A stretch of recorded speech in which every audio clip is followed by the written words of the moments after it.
So, if you're leading a medical practice, you've just been through it. 43 days of some serious uncertainty. Well, the government shutdown is over, but believe me, the work is just getting started. We're going to break down exactly what the next 60 days mean for your operations, your revenue, and your team. Let's dive in. 43 days. That's how long we were all dealing with operational paralysis, with billing confusion. For 43 days, critical telehealth waivers and payment protections were just gone. But the good news is, those days are officially over. The government is funded again. But this is absolutely no time to relax. This relief, it's temporary, and the clock is already ticking. It is time to shift from just reacting to taking action. Okay, so here's our game plan for this briefing. First, what exactly is this temporary fix? Second, which of your programs are back online?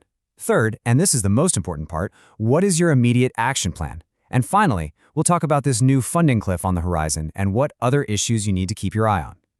So what we're dealing with here is something called a continuing resolution, or CR.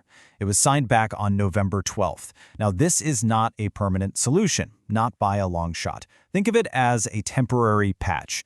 It funds the government, and this is key, it restores those healthcare programs retroactively to October 1st, but only until January 30th. All right, let's get into the nitty-gritty of what this CR actually does for your practice, day to day. We're talking about the real-world impact on telehealth, on your payments, and on those support programs that help your patients. This is the real so what for your bottom line. And what's been restored here is, well, it's pretty significant. The big one is that all those pandemic-era telehealth flexibilities are back, and they're retroactive to October 1st. This is huge. It means patients can get care from home again, no matter where they live. Your OTs, PTs, and speech therapists can bill Medicare. And get this, audio-only visits, which are an absolute lifeline for so many patients, are covered. Plus, the hospital-at-home waiver is extended too. Now, beyond telehealth, this CR is a critical shield for your revenue. And I want you to focus on this number, 4%. This represents a really significant cut to your Medicare payments that you just avoided. Let's actually break down the dollars and cents here. Without this CR, a rule called PAYGO would have kicked in, triggering an extra 4% sequestration cut on January 1st. That's on top of the 2% we already have. So look at the table. For a single doctor billing $400,000 to Medicare, that's a $16,000 loss you just dodged.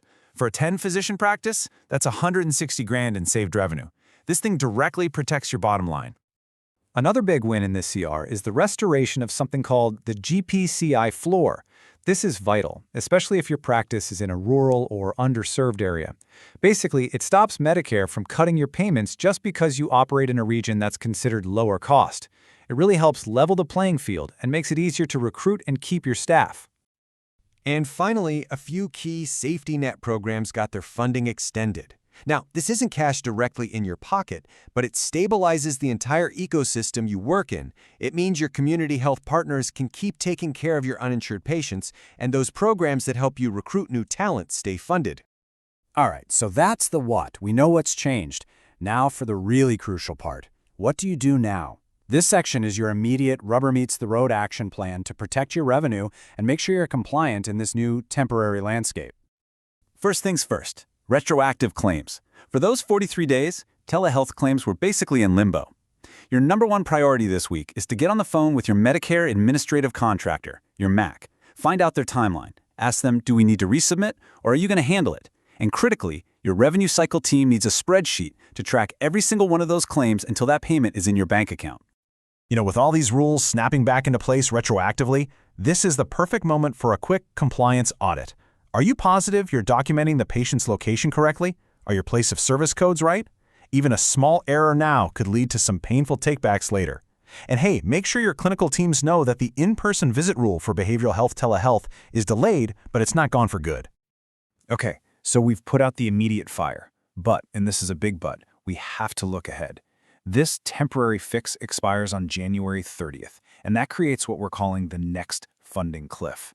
Everything we just talked about, all those protections, could just vanish overnight. Just look at this timeline. The ink is barely dry on this CR, but notice that other date, December 31st. That's when the enhanced ACA tax credits are set to expire, which could really hurt your patient's ability to afford insurance. And then, just 30 days later, the whole CR runs out. This stability we have right now is incredibly fragile. So, this is the question you need to be asking in your next leadership meeting. You need to start scenario planning now. What does your operation look like if these telehealth waivers disappear again? How will you handle scheduling? Which patients are going to be hit the hardest? Don't wait until the middle of January to start having this conversation. And to make that planning really sharp, you gotta know what wasn't in this bill. So let's quickly touch on the major healthcare policies that were left on the table. These are gonna impact your practice in the coming months.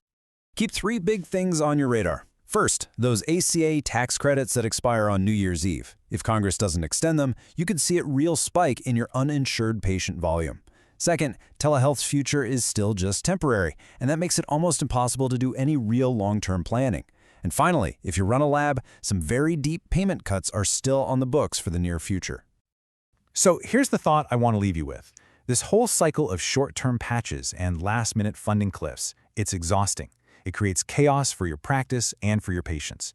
The immediate work, yeah, it's tactical. You got to chase down those claims and check your compliance. But the long-term work is strategic. And that really brings us to the ultimate question for every practice leader out there. Are you going to keep adapting to these temporary fixes, or are you going to start advocating for permanent solutions that create real, lasting stability?